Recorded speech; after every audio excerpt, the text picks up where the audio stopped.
ایاک نعبد و ایاک نستعین، اللہ اکبر۔ یہ ایسی آیت ہے نا، اس آیت کو اگر آپ سمجھ گئے تو انشاءاللہ آپ کی نسلوں تک کے شرک داخل نہیں ہو سکتا انشاءاللہ۔ لیکن اس آیت کو سمجھنا ہے، ہر نماز میں پڑھ رہے لیکن ہمیں نہیں پتہ ہم پڑھ کیا رہے، ہم بول کیا رہے۔ ایاک نعبد، اے اللہ ہم تیری ہی عبادت کرتے، عبادت تیری ہی کرتے۔ کیا مطلب؟ جھکیں گے تیرے سامنے، مانیں گے صرف تیری، مانگیں گے صرف تجھی سے۔ عبادت کی جتنی بھی چیزیں ہیں ساری اللہ رب العالمین سے ہوگی۔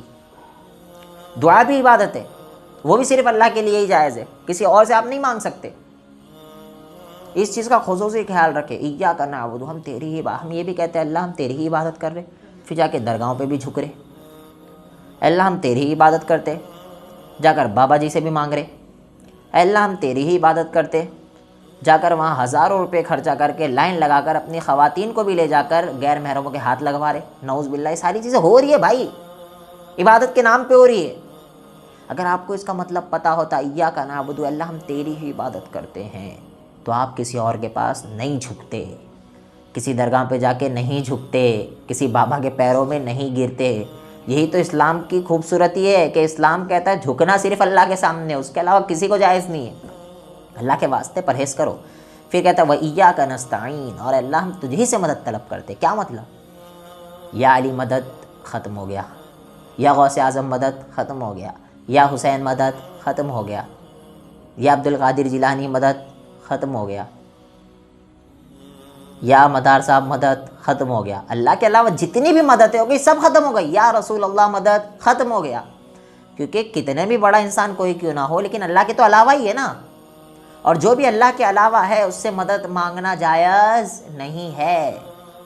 ایسی مدد جو فوق الاسباب ہو، تحت الاسباب نہیں، فوق الاسباب، یعنی کہ وہ سامنے بندہ موجود نہیں، آپ ماں سے پانی مانگ رہے ہو، یہ شرک نہیں ہے کیونکہ اس کے اختیار میں ہے، سامنے موجود ہے ماں سامنے موجود نہیں ہے تب آپ مانگ رہے ہو تو یہ شرک ہوگا، کیونکہ وہ ماں ہے ہی نہیں، پلائے گی کیسے آپ کو؟ وہ اللہ ہی ہے صرف، جو بغیر اسباب کے بھی آپ کی مدد کر سکتا ہے، وہ واحد ذات ہے، وہ اللہ رب العالمین کی ذات ہے۔ اللہ کے واسطے جب آپ یہ دعوت دو گے لوگوں کو تو کہیں گے یہ وہاں بڑا ہے، اسے کیا دین کا پتہ ہے، جب دیکھو شرک شرک شرک شرک شرک۔ یاد رکھو ہم اس لیے شرک کرتے ہیں کیونکہ انہ من یشرک باللہ فقد حرم اللہ علیہ الجنہ۔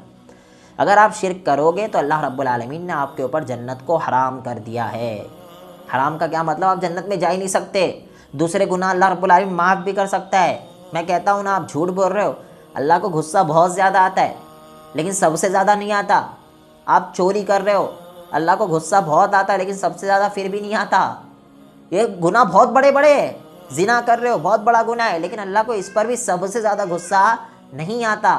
لیکن اگر آپ اللہ کے ساتھ شرک کرتے ہو تو اللہ اس کے اوپر اتنا زیادہ غصہ اللہ کو آتا ہے، اللہ کہتا ہے اب تجھے جنت میں جانے نہیں دوں گا، الا یہ کہ آپ نے توبہ کر لی مرنے سے پہلے، اور ہر کسی کو نصیب نہیں ہوتی توبہ۔ اللہ کے واسطے اب بھی اگر آپ شرک میں ملوث تھے، اللہ کے علاوہ یا رسول اللہ مدد کہہ رہے تھے، اللہ کے علاوہ ہی ہے نا اللہ کے رسول کی شان بہت بڑی ہے، ہم بیان نہیں کر سکتے۔ میں بار بار کہتا ہوں ہمارے الفاظ نہیں ہے کہ اللہ کے رسول صلی اللہ علیہ وسلم کی شان بیان کرے، لیکن گلو تو نہیں کر سکتے، اللہ کے تو علاوہ ہی ہے رسول اللہ صلی اللہ علیہ وسلم بھی۔ اس چیز کا خیال رکھو، شرک سے بچو اور اس آیت کا مفہوم سمجھو۔ ایاک نعبد و ایاک نستعین، اے اللہ ہم تیری ہی عبادت کرتے ہیں اور تجھ ہی سے مدد طلب کرتے، تجھ ہی سے مانگیں گے، کتنی بھی تکلیف میں ہوں گا اللہ تجھ ہی سے مانگوں گا۔